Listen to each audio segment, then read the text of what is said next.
Bonjour et bienvenue sur DCTV, le nouveau rendez-vous mensuel de Distech Control sur le web. Une émission en direct sur le smart building avec ses aspects technologiques, ses enjeux stratégiques et ses retours d'expérience, et dans le respect des gestes barrières. Pour ce deuxième épisode, nous allons parler et nous allons nous intéresser à Symbiose, un réseau d'experts au service des bâtiments intelligents et à un témoignage sur un déploiement concret avec le BOSS. La forte demande des occupants des bâtiments devant l'évolution de travail et les exigences des gestionnaires de biens en termes de services connectés bouleverse le monde traditionnel de la GTB-GTC, qui est confronté à cette nouvelle donne et doit s'ouvrir sur le monde de l'IT. Malgré le choix stratégique de l'ouverture mise en œuvre par Distech Control, notamment avec Eclipse, le monde de l'OT et le monde de l'IT ont encore des difficultés à interagir. Dans ce contexte, comment permettre le dialogue entre les intégrateurs et les ESN, entreprises de services numériques, dès le début d'un projet, et comment identifier clairement le besoin du client en termes de services pour une bonne interdépendance des services et des systèmes du smart building. Quid d'un exemple concret? Alors, pour en parler, j'ai autour de moi Alexis Tinirello, j'essaye de ne pas écorcher ton nom, de la société Energimotic, pardon. Donc, Alexis est COE et directeur technique chez Energimotic, une entreprise d'intégrateurs de GTB qui collabore depuis près de 10 ans avec Distech Control.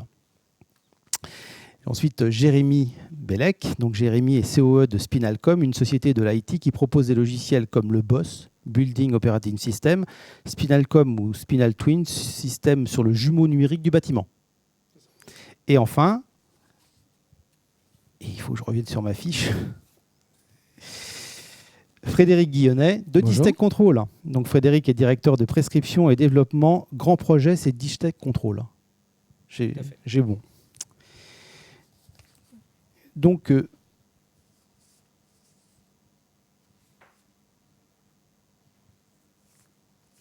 je reviens un petit peu sur le sujet en fait, du public. Il ne faut pas hésiter à réagir et à poser des questions pendant toute la durée de cette émission, de manière à ce que nous puissions effectivement échanger sur le programme. Je me suis paumé dans mes fiches.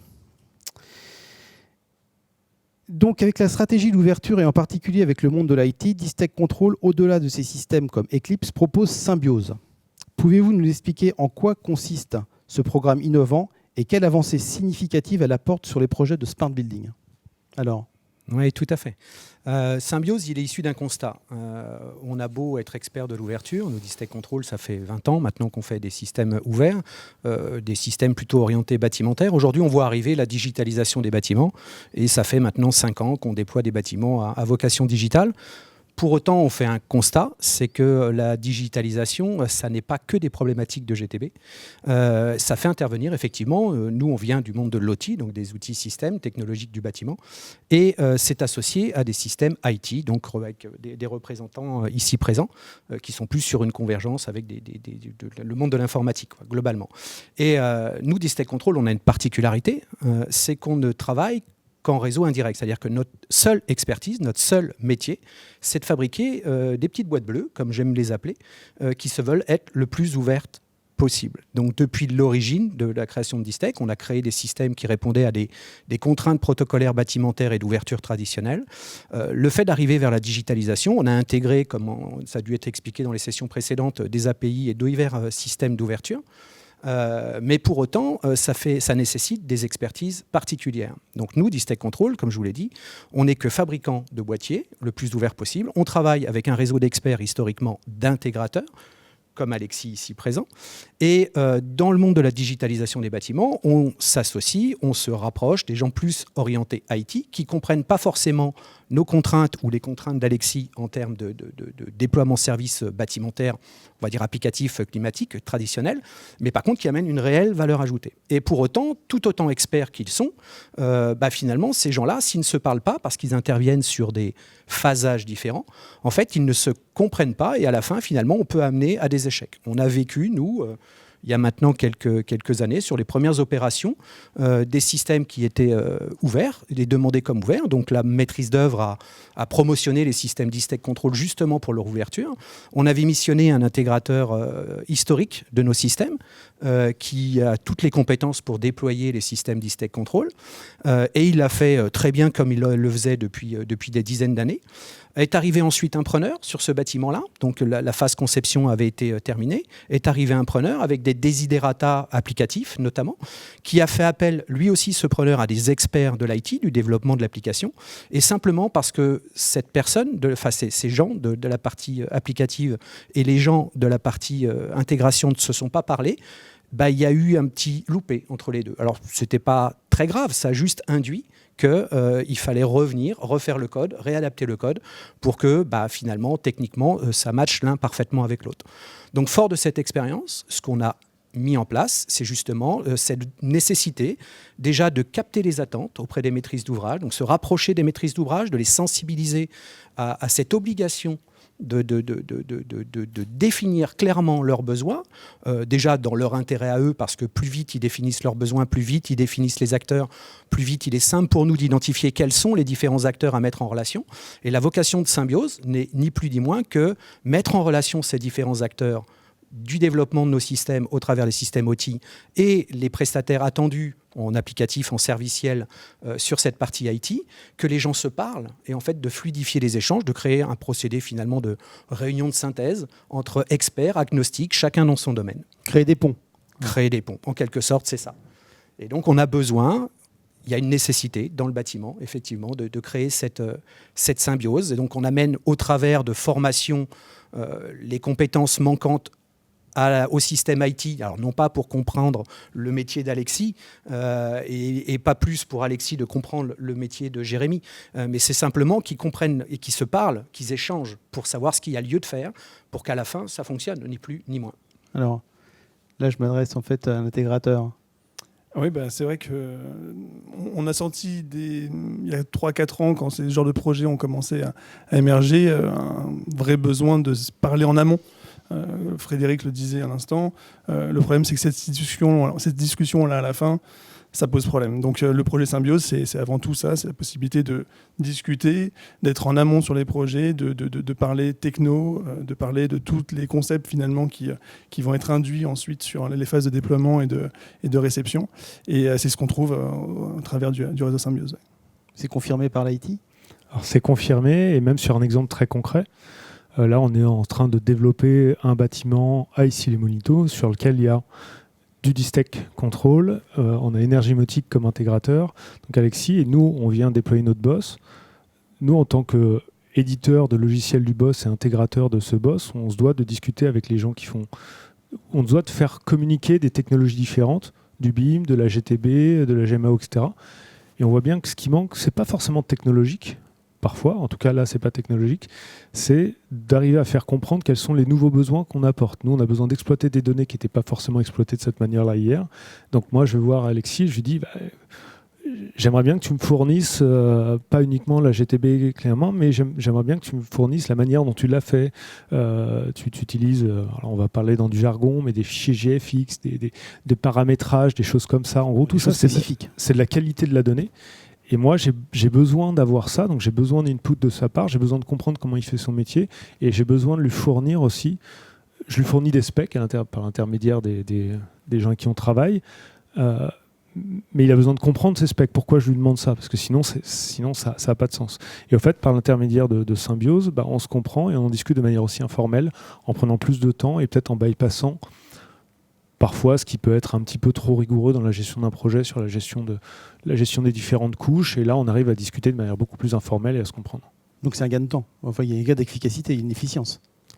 C'est un gain de temps, c'est un gain d'efficacité. Et puis, ça permet aussi, nous, de mieux comprendre et donc peut-être de se projeter pour développer des produits qui soient plus matures.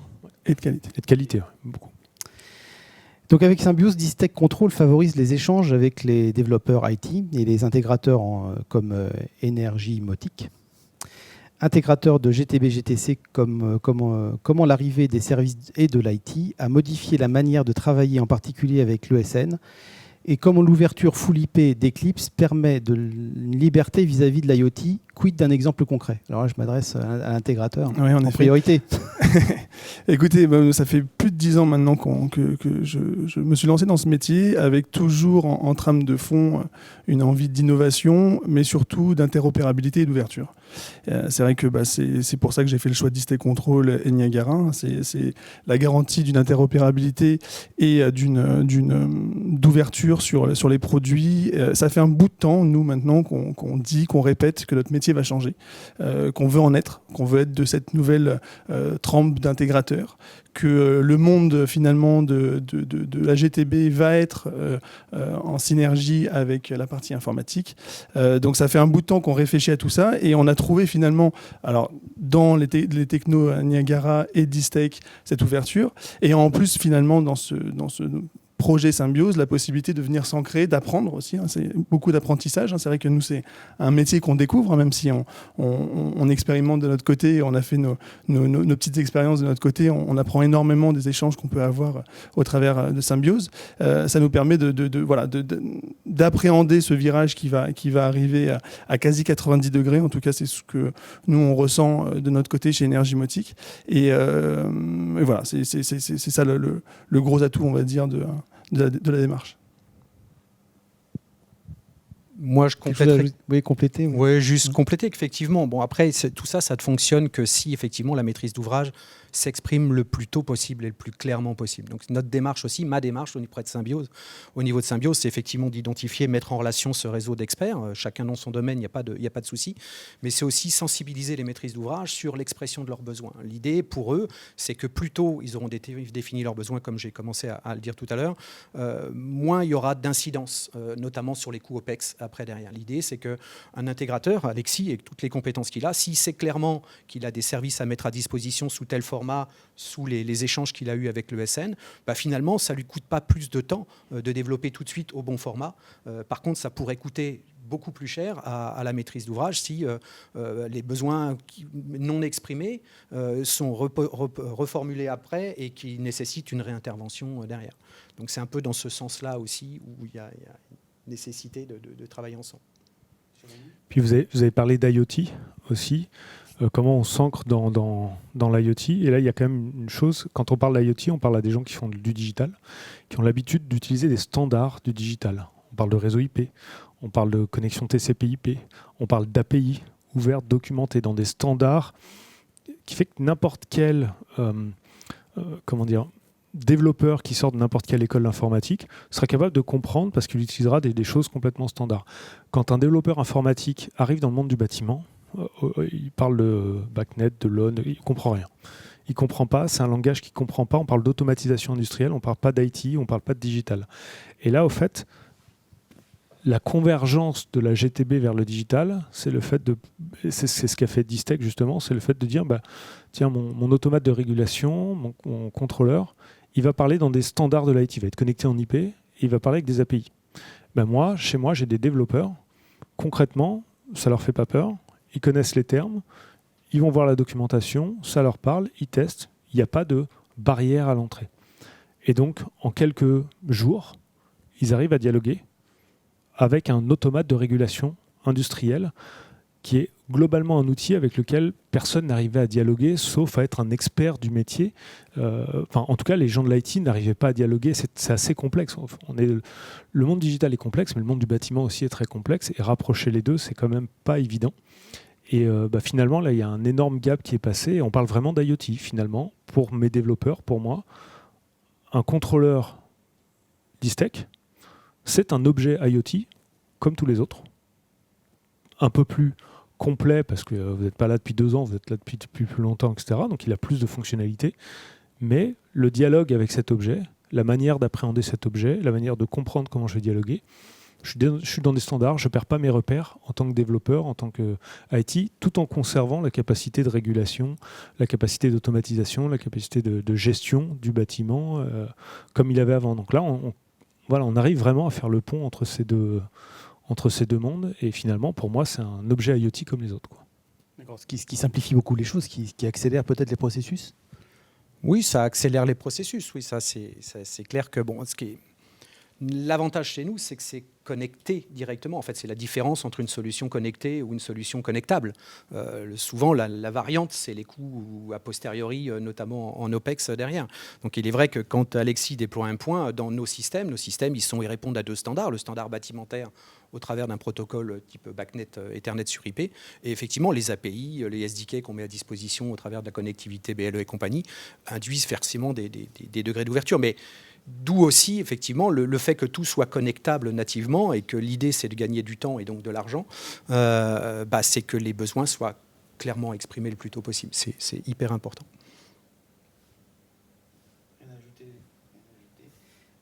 Vous m'avez parlé d'un projet de près de 50 000 m². Oui, en effet, c'est un dossier, c'est un programme Bouygues qu'on réalise donc conjointement. Alors, pas dans les mêmes phases, on n'a pas les mêmes clients. Nous, on est dans un chaînage assez classique du monde de la GTB avec des installateurs qui répondent à des entreprises générales. Donc, c'est un ensemble de bâtiments à Issy-les-Moulineaux qui s'appelle Issy Cœur de Ville, qui est un très très beau dossier. Donc, c'est un full Distech Control de bout en bout. On va mettre donc des régulateurs ECY-PT sur la partie confort. On va même en mettre dans la partie tableau électrique pour récupérer l'ensemble des points. L'intérêt, on va les mettre bien entendu aussi sur les centrales de traitement d'air, ainsi de suite, ainsi de suite. On va vraiment pousser le concept jusqu'au bout, comme on aime le faire chez Énergimotique. C'est vrai que ça fait quelques fois qu'on reproduit ce mécanisme-là et ça fonctionne très bien. On maîtrise bien la technologie. Le gros intérêt, c'est donc encore une fois cette ouverture. L'ouverture pour Jérémy qui va être capable derrière de venir récupérer l'ensemble des informations, qui ne va pas être sur des concentrateurs d'étage, mais qui va être en direct sur l'ensemble des contrôleurs, sur l'ensemble des points, des focus importants des zones confort et ainsi de suite. Donc voilà, un très beau projet qu'on lance là. Le témoin fonctionnel qui sera prêt pour lundi. C'est tout nouveau, ça, c'est vraiment. C'est voilà. Bon, alors là, la partie est bien sortie de terre, déjà. C'est déjà bien bétonné. Et puis les études qui sont en cours de réalisation. Et puis voilà, un projet qui va se livrer dans 9 mois. Alors ce qui est intéressant, ce qui est rigolo, c'est que, comme on disait, nous, on est sur le métier traditionnel du monde du bâtiment, donc intégrateur de GTB, derrière des installateurs avec les maîtresses d'ouvrage et ainsi de suite. Tandis que Jérémy, lui, va arriver donc côté preneur, puisque des preneurs sont déjà identifiés sur 2 des 4 bâtiments qu'on va avoir l'occasion de réaliser. Et c'est dans ce cadre-là, justement, qu'on se parle pour savoir, pour taguer exactement la nature, la qualité de l'information, l'interopérabilité entre les systèmes, donner de la cohérence finalement à tout ça, et puis se poser les bonnes questions dès maintenant. Nous, ça fait un bout de temps qu'on essaye de traîner, de grenouiller dans cet environnement, de se poser des questions. On va parler d'ontologie, on va parler de taguer les informations, de créer des relations inter-objets à l'intérieur de nos GTB. Alors nous, on a toujours été sur ce principe de GTB++. Là, on parle pas de GTB++, là, on parle de Boss qui vient s'intégrer sur une GTB. Voilà, donc ça va être un très très beau projet livré dans 9 mois. Ouais. On va parler un petit peu du Boss après. Mais avec les attentes très fortes des occupants sur les applications liées au service, le Boss devient incontournable. Comme une solution logicielle sous la convergence de l'OT, l'IT et le BIM. Pouvez-vous nous expliquer en quoi sa fonction est centrale dans un smart building, ou sera centrale, parce que c'est quand même en fait en développement, ou sera centrale dans un smart building, et ses relations avec les systèmes Distech Control comme Eclipse, et au-delà, Symbiose. Donc voilà, est-ce que c'est une synthèse du tout? Alors, l'idée, c'est à quoi sert le Boss. Si je vous dis, je vous fournis un PC sans Windows. Alors Boss, en fait, on a oublié de dire ce que ça signifiait. Hein. Le Boss, c'est Building Operating System, donc c'est le système d'exploitation du bâtiment. D'accord. Voilà. L'idée qui est derrière, c'est simple. Vous êtes passé du téléphone au smartphone, parce que non seulement vous avez plus d'équipements dans votre smartphone, mais aussi parce que vous avez un OS, c'est-à-dire un logiciel cœur de plateforme qui vous permet de faciliter le développement, le déploiement et l'utilisation d'applications, mais pas d'une, 2 applications, de centaines de milliers d'applications derrière. C'est-à-dire qu'en gros, l'OS, c'est, on va dire, la fondation digitale. Dans votre PC, si vous n'avez pas Windows, vous ne savez pas faire un copier-coller entre Excel et Word. Voilà, c'est-à-dire que vous n'avez pas la compatibilité entre les applications qui fonctionnent au-dessus. Et si vous n'avez pas Windows, vous n'avez pas non plus la possibilité pour une nouvelle application d'utiliser facilement la caméra, l'écran, le clavier, etc. En gros, l'OS, c'est une espèce de couche transverse qui va structurer toutes les données de tous les équipements qui viennent en dessous, ce qu'on appelle les abstraire, les virtualiser, les ranger au bon endroit, etc. Ce qui fait que les gens qui viennent développer des applications dessus n'ont pas besoin de savoir quels sont les équipements qui sont en dessous. Ils ont juste besoin d'apprendre à utiliser l'OS et ils ont un point unique d'accès pour développer leur application. Dans un cas sans OS, si vous voulez développer une application qui accède à la GTB, au contrôle d'accès, au ticket de maintenance, à la réservation de salles de réunion, il faut que vous appreniez 4 langages, 4 API ou protocoles, le chinois, l'anglais, le français, etc. Que vous compreniez comment chaque personne a structuré toutes ces données. Et en plus, ça, vous devez le refaire sur chaque bâtiment. Donc en gros, vous avez vos applications qui coûtent 100 sur chaque bâtiment. Quand il y a un OS, vous apprenez un langage, une structuration de données, elle est systématique et vous pouvez le déployer de manière systématique sur tous les bâtiments. Techniquement, c'est plus facile et vous avez une application qui coûte 1 ou 2 sur chaque bâtiment. Autrement dit, techniquement et économiquement, vous facilitez la technique, vous la rendez de meilleure qualité et vous rendez possible économiquement le smart building parce que vous rendez possible le développement de centaines d'applications et le déploiement alors qu'avant, c'était beaucoup, beaucoup trop cher. Voilà. Donc l'OS, c'est vraiment on a pris ce nom-là exprès parce que ça a exactement la même fonction, c'est pas tout à fait le même produit, que Windows sur votre PC, que iOS ou Android sur votre téléphone. C'est exactement la même fonction. Comment je virtualise mes équipements pour rendre le développement et le déploiement d'applications beaucoup, beaucoup, beaucoup plus facile. Alors le boss appartient au bâtiment ? Le boss, c'est dans le bâtiment ? Le boss est lié nativement au bâtiment, c'est l'OS de votre bâtiment. Après, est-ce qu'il est dans le bâtiment, hors du bâtiment ? Sur les très gros bâtiments, en général, on le met dedans. Sur des plus petits bâtiments, on peut le mettre dans le cloud parce qu'on n'a pas forcément les infrastructures pour le mettre dans le bâtiment. En tout cas, c'est une plateforme qui est liée au bâtiment, qui est vendue avec le bâtiment, qui est immobilière par destination, ça c'est le terme qu'on commence à utiliser, c'est vraiment lié au bâtiment. En gros, c'est l'ordinateur de bord complet, transverse du bâtiment, qui va contenir par exemple le carnet d'entretien du bâtiment. Et vous dites que quand vous vendez une voiture, vous la vendez en général avec son carnet d'entretien. Si vous vendez sa voiture sans carnet d'entretien, elle a un peu moins de valeur. Demain, vous vendez l'OS, le bâtiment avec son carnet d'entretien et son OS. Si vous le vendez sans, potentiellement, j'ai moins confiance, je n'ai pas accès à toutes les données, etc. Ça a moins de valeur. Donc l'idée, c'est qu'on ajoute de la valeur au bâtiment en fournissant les données, en étant plus ouvert, en fournissant finalement l'ensemble des informations relatives au bâtiment de manière facilement accessible. Frédéric ? Oui, je rejoins complètement Jérémy sur ses propos. Effectivement, ça simplifie quand même grandement l'installation et puis la pérennité derrière. Après, moi, où je réinterviens, encore une fois, nous, on est sur la partie fabrication, on sent bien cette convergence, cette nécessité. Donc, effectivement, Spinalcom est une ESN importante, mais c'est des actions qu'on reproduit aussi avec les gens de l'applicatif, avec des gens du service, etc., etc. Mais ça, c'est plus dans le cadre de cette animation symbiose. Et juste peut-être pour finir, parce que pourquoi c'est important pour nous, justement, d'avoir du steak. On parlait du gros projet sur lequel on est ici Cœur de Ville. Oui, ici Cœur de Ville. Tout à l'heure. Ce que fait Alexis, c'est pour nous, ça nous simplifie grandement la tâche, puisque avant, dans le bâtiment, moi je connecte un boss, je dois me connecter à tous les sous-systèmes. Avant, pour se connecter à tous les sous-systèmes, il fallait connaître au moins 3, 4, 5 protocoles. Voilà. Parce que l'énergie ne fonctionnait pas sur le même protocole, que le contrôle d'accès, que les CTA. Je me retrouvais avec 5 protocoles. Là, il met du D-Stack partout. J'ai des API partout. Autre guillemets, quel que soit l'équipement auquel je me connecte, je m'y connecte de la même manière. Et en plus, on discute et il se met sur des conventions de nommage que je comprends qui sont compatibles avec le BIM, par exemple. Et donc, je peux rendre compatible le BIM avec la GTB. À partir de là. Donc, c'est grâce à la conjonction du boss et des systèmes ouverts de D-Stack. Le boss, les systèmes ouverts de D-Stack, une organisation de projet qui, grâce à Symbiose, est facilitée, une discussion entre les gens qui fait qu'on a des spécifications transverses et que la GTB ne fait pas juste son métier dans son coin, le BIM le fait aussi dans ce coin, en respectant à peu près les mêmes conventions de nommage. Donc ça, c'est une grande discussion qu'on a entre nous. Et grâce à ça, on arrive à avoir un niveau de qualité des données transverses dans tout le bâtiment, des systèmes qui sont de qualité et qui sont ouverts sur des standards. Donc on diminue le coût de déploiement, on augmente la qualité et on rentre dans les standards de l'IT. Déjà, on a fait le plus gros pas, quoi. Alors, oui, juste pour compléter, pour revenir 2 secondes sur cette notion de boss. Voilà, ne pas confondre une GTB++ avec un boss. Un boss, c'est bien plus que ça. C'est la capacité, donc on en a parlé. Je n'ai pas la définition exacte, je pense que Jérémy est mieux placé que moi pour la donner, mais on a trop, parce que c'est encore tout jeune finalement, toutes ces nouvelles notions, ces nouveaux produits, on a trop facilement, on vulgarise trop facilement à dire c'est une GTB++, c'est un boss. Non, c'est bien plus que ça. Et en fait, l'aspect serviciel que ça peut mettre à disposition, que ça va impacter derrière, c'est bien plus que ça. C'est pas une GTB++. Donc, il y a en effet ce distinguo à faire très rapidement pour qu'on puisse être délivrer des GTB. Donc, on appelle ça du boss ready. Il y a des associations qui se sont penchées sur le sujet pour normaliser, standardiser finalement ce que doit être une GTB à destination donc de systèmes comme celui-ci.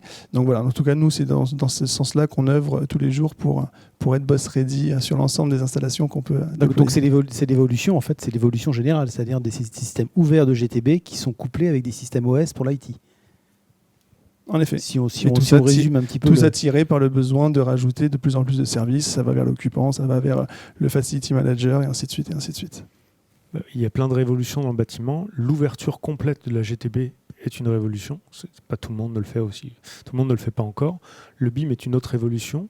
Et en fait, toutes ces révolutions là, en ce moment, beaucoup sont liées à la capacité de fournir des données, plus de données, mieux de données, de meilleure qualité, plus ouvert, etc. Donc on arrive sur vraiment cette idée que la donnée, c'est le nouveau pétrole, mais il faut faire des efforts pour y arriver. Et le premier effort, c'est la rendre disponible de manière ouverte, compréhensible, structurée, qualitative. Voilà. Et au final, les technos permettent de faire ça. Le BOSS comme outil technique permet de le faire, mais ça ne marche pas sans l'humain, sans des intégrations qui sont à la hauteur de la qualité, parce que si je décide de faire n'importe quoi, je peux faire n'importe quoi. Voilà. Oui, donc le ciment de tout ça, c'est un peu symbiose. Le ciment humain, en fait, de tout le système. Juste pour compléter en termes de révolution, n'oublions pas aussi l'IP, qui est arrivé, qui a complètement chamboulé notre métier. Il y a encore 5 ans en arrière, on utilisait des protocoles beaucoup plus lents. On est passé du 56K de notre première box domestique à de la fibre en l'espace de même pas un an. Donc nous, on baigne dedans toute la journée, donc des fois on l'oublie, mais il ne faut pas oublier que tout ça est aussi rendu possible avec des produits, et là Distech Control a été plus que précurseur, puisque c'était clairement les premiers à lancer cette gamme de produits full IP sur l'ensemble du plateau de confort, donc pour gérer les stores, les éclairages, la CVC, et donc arriver sur cette notion de je peux me connecter en Bluetooth avec mon téléphone, et ainsi de suite. Tout ça avant n'était pas possible, clairement, parce qu'en fait le tuyau dans lequel on passait était bien trop petit pour passer autant d'informations. Merci. On s'avance vers la fin de cette émission. En termes de conclusion, Symbiose va-t-il devenir un incontournable pour tous les projets de Smart Building dans l'écosystème de Distech Control ? Est-ce que c'est la trajectoire ? La trajectoire, oui, en tout cas, c'est celle sur laquelle on travaille. Nous, l'idée, c'est le travail collaboratif entre experts. On n'a pas la prétention de tout savoir, on ne peut pas tout savoir, on n'est pas crédible d'ailleurs quand on dit qu'on sait tout. Donc notre seul métier, c'est la fabrication de systèmes le plus ouvert possible. Et j'aurais tendance à ajouter au fait qu'on n'a pas, nous, Distech Control, vocation à rendre l'installation captive. On n'a pas de contrat de maintenance Distech Control, on n'a pas de déploiement serviciel Distech Control. Tout transite par un réseau de prestataires externes. En l'occurrence, le déploiement de nos systèmes passe par des experts tels que notre réseau d'intégrateurs Énergimotique. Et puis après, on s'associe avec différents canaux d'experts. Jérémy en est un beau représentant, effectivement, sur cet aspect BOSS. Et puis voilà, bon, si je peux le conclure comme ça, très bien. Ça vous convient ? Parfaitement. Merci Jean-Pierre. Jérémy ? Nous, en tout cas, ça nous aide énormément parce qu'on est tous, je pense, ici dans un aspect très ouvert, c'est-à-dire qu'on n'a pas vocation à fournir tout. Alors nous aussi, petite boîte, on fournit un élément particulier qui est l'OS. On n'a pas vocation à tout faire, on ne remplace pas la GTB, on ne remplace pas les applicatifs au-dessus, on fournit ça. Et donc on s'installe forcément dans un écosystème. Et notre écosystème, c'est non seulement les gens qui sont dans le bâtiment, les intégrateurs, les fournisseurs d'équipements, les éditeurs d'applications, voilà. Et on fournit une brique dans un écosystème. Donc on a besoin aussi de construire cet écosystème. Comment on le construit ? C'est franchement pas facile. Il faut être capable de parler avec tout le monde. Et bien finalement, nous, dans Symbiose, Distech a déjà fait un énorme effort de construction de cet écosystème. Ce qui fait que nous, quand on arrive dans Symbiose, ça nous a facilité énormément la vie parce qu'on peut déjà échanger avec d'autres personnes et donc nous aussi on a besoin de construire notre écosystème.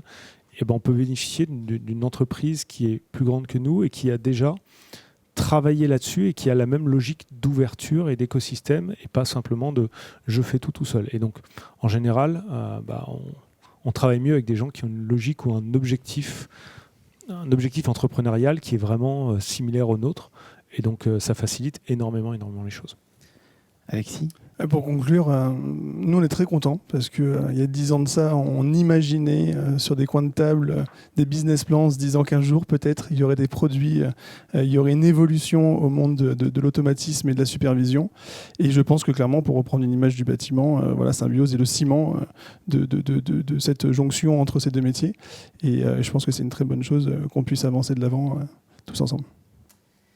Merci beaucoup. On va passer aux questions du public. Alors, je suppose qu'elles sont nombreuses. Donc, si on... Oui, tout à fait. Alors, je vais commencer par une première question pour tout le monde. Quel est le rôle de chacun plus précisément au sein de cet écosystème Symbiose ? Le rôle de chacun, c'est chacun à sa place. Déjà, on va commencer comme ça. Encore une fois, on travaille entre experts. On n'a pas pour vocation d'avoir de prendre le travail de l'autre. Par contre, on a besoin de capter. Encore une fois, la démarche qu'on peut avoir, nous, auprès des maîtrises d'ouvrage, c'est vraiment collecter les attentes, collecter les besoins, et puis après d'orienter, de guider en fonction des choix. Nous, généralement, quand on intervient, c'est qu'on a déjà été retenu en phase conception.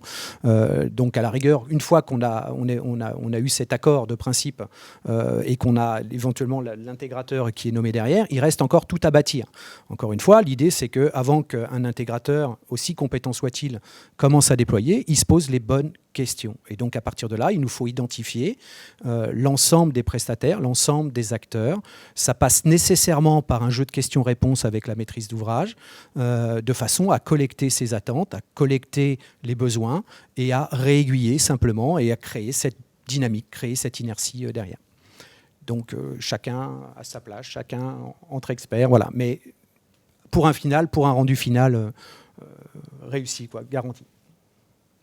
Je pense que tu parles d'experts et c'est ça qui est super important, c'est que le diable se cache dans les détails. Dire qu'on va faire du bâtiment digital sans rentrer dans le détail de ce que c'est que le digital, de ce que c'est que le bâtiment, on va dire ça sert à rien, on n'y arrivera pas. Donc on a besoin de parler en expert, de rentrer dans le détail et de partager, donc de s'ouvrir énormément. Et donc nous, on n'imagine pas rentrer dans un écosystème comme ça si on n'est pas capable d'expliquer dans le détail ce qu'on fait, pourquoi on le fait, comment on le fait, et d'avoir des réponses dans le détail. C'est pour ça que c'est super intéressant, parce qu'on discutait tout à l'heure avec Alexis, moi je lui pose plein de questions sur comment il fait son métier, et ça m'aide énormément, non pas pour faire son métier à sa place, objectivement je ne le ferai pas et je ne suis pas capable de le faire, mais par contre, pour moi, comprendre comment il le fait, donc quelles données je peux acquérir, comment je les acquiers, quelle est la qualité que je peux avoir, comment je peux transformer un peu la manière de faire les choses pour que ce soit plus facile pour lui, et inversement. Et donc en fait, c'est vraiment un dialogue d'experts dans lequel on partage et on s'ouvre énormément pour essayer de faire en sorte qu'à la fin, on ait des choses cohérentes, de qualité, compréhensibles, et puis qui s'installent vraiment sur le bâtiment, et qu'on fasse un vrai bâtiment digital et pas un bâtiment pseudo-digital, quoi. Et Alexis ? Le rôle de chacun est quand même relativement clair. Il fait du boss. On n'a pas les mêmes clients en plus. Nous, on fait de la GTB, donc on est plus côté chantier, déploiement, mise en service, vérification des bus de communication. Donc on reste finalement chacun chez soi, mais cette zone qui est au milieu, qui est une zone sur laquelle on a tous les deux des choses à dire et tous les deux des choses à faire, voilà, là où justement il y a matière à discuter et à s'entendre dès le début pour que tout puisse être lancé dans les meilleures conditions. Merci. Une autre question ? Oui. Alors, une question. Donc, vous nous avez expliqué Symbiose, la technologie, etc. Et du coup, savoir donc les acteurs, mais pourquoi ne serait-ce pas plus simple de mettre en place une GTB Bose ? Elle est pour toi, celle-là. Ouais, je pense qu'elle est pour toi, Jérémy. Bon, bah. Si vous voulez, c'est des définitions différentes de ce que c'est qu'un boss, mais en fait, par définition, pour nous, un boss, c'est quelque chose qui est transversal. C'est-à-dire que la GTB, c'est une source de données parmi le BIM, la GMAO, le contrôle d'accès, la réservation de salles de réunion, l'IWMS, etc., etc. Vous faites des sources de données dans le bâtiment. Vous en avez 50. La GTB est une de ces sources de données, très importante, offre des très belles données nombreuses, mais c'est une source de données parmi tant d'autres. Si vous faites un boss GTB, vous limitez à une source de données alors qu'il y en a 25 autres à prendre. Voilà. L'objectif, c'est pas de faire de la GTB. Je le fais pas mieux que Distech et je le fais pas mieux que Cantoni. Enfin, c'est juste, c'est des métiers super complexes. Et puis surtout, c'est d'apporter une couche transverse complète. Voilà. En fait, comment dire, c'est comme si dans un ordinateur, je dis pourquoi la carte graphique, c'est pas l'OS de l'ordinateur. Enfin, c'est la carte graphique. J'ai pas un ordinateur sans une carte graphique. C'est évidemment pas possible, mais la carte graphique n'est pas l'OS. Voilà. La GTB, c'est un sous-système très important, excessivement important, qui apporte énormément de données, mais c'est pas la couche transverse de compatibilité entre toutes les applications. Donc c'est juste pas le même produit, pas les mêmes technologies, et je ne sais pas comment l'expliquer autrement. Ne confondons pas, en effet, cette GTB++, aussi belle puisse être la GTB, ce n'est pas un boss. Un boss, on a des concepts beaucoup plus, on va dire, compliqués, de middleware, de MDM avec des moteurs de règles à l'intérieur. On parle d'autologie. C'est des choses qui, aujourd'hui, dans une GTB même même très très bien développée, sont pas des concepts de base et qui ont de toute façon rien à faire là-dedans. C'est dans des applicatifs type Boss qu'on va retrouver ce genre de procédés et c'est vers ça qu'il faut aller en effet. D'accord, donc c'est pas... oui. Une autre question ? Alors oui, on a une autre question. Donc concrètement, qu'est-ce qui a été mis en place pour faire évoluer la filière et pour parler un peu de la formation Symbiose, est-ce qu'il y a quelque chose que vous aimeriez aborder ce sujet ? La formation Symbiose, encore une fois, l'idée c'est qu'on conçoit des systèmes ouverts, ils sont accessibles depuis toujours à notre réseau d'intégrateurs, ils ont toujours eu la main là-dessus. Maintenant, encore une fois, le réseau Symbiose a pour vocation d'identifier quels sont les acteurs IT, ces gens-là, et puis de les mettre en relation avec notre réseau d'intégrateurs historiques pour compléter un petit peu ces compétences-là. Mais pour autant, ils ont besoin aussi de comprendre quelles sont les méthodes qu'il faut mettre en œuvre, ces gens de l'IT, pour attaquer nos produits. Donc on a des portails, on a des wikis, tout est exposé, tout est documenté chez nous. Pour autant, on se propose de les accompagner. Et au-delà de cette formation, la formation, elle est là pour créer une synergie. C'est-à-dire évidemment, là, avec les périodes Covid, on ne peut pas, en ce moment, les formations sont distantes, mais très très vite, dès qu'on le pourra, elles seront forcément au sein d'une même pièce sur des projets particuliers, des sujets identifiés. Et le but, c'est vraiment de créer cette synergie, de créer cette volonté de travailler ensemble et de produire ensemble. C'est vraiment la philosophie du programme Symbiose. Nous, on a participé à des formations. C'était des formations intégrateurs, pour le coup.